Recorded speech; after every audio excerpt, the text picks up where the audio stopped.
হচ্ছে মাওয়ার পোনা মাছ। এই পোনা মাছটা আমি চচ্চড়ি করব হাতে মেখে। আমার লাগতেছে আদা রসুনের পেস্ট,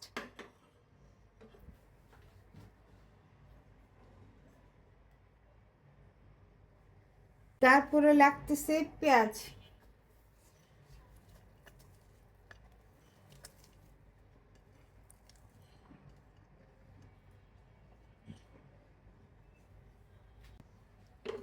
তারপরে দিতেছি টমেটো কাঁচামরিচ, তারপরে দিব ধনে পাতা,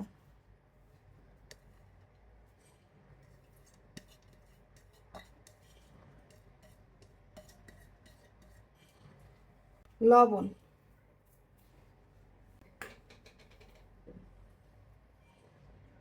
হলুদের গুঁড়া 1 চামচ, আধা চামচ দিছি। তারপরে দিব মরিচের গুঁড়া 1 চামচ, 2 চামচ। এখন আমি এটা তেল দিব, তেল দিয়ে মাখাবো।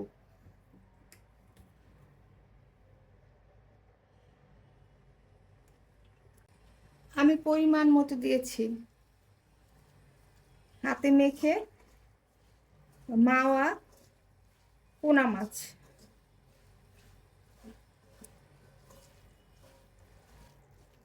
এখন আমি একটু পানি দিয়ে এটা রান্না করব।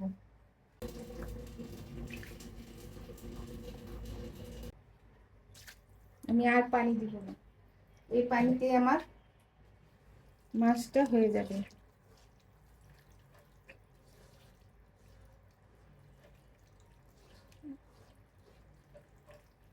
মাছটা আমি চচ্চড়ি করব। এখন আমি চুলাটা জ্বালিয়ে দেব। বিসমিল্লাহির রহমানির রহিম। আস্তে আস্তে এটা 15 মিনিট হবে। আমার মাছটা সম্পূর্ণ পানি শুকিয়ে গেছে। মাওয়ার পোনা মাছ চচ্চড়ি। এই হচ্ছে আমার মাওয়ার থেকে আনা পোনা মাছ।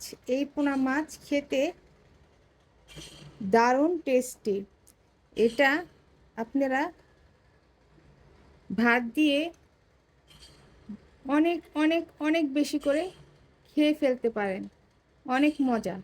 একবার হলো বাসায় বানিয়ে খেয়ে দেখবেন। আল্লাহ হাফেজ।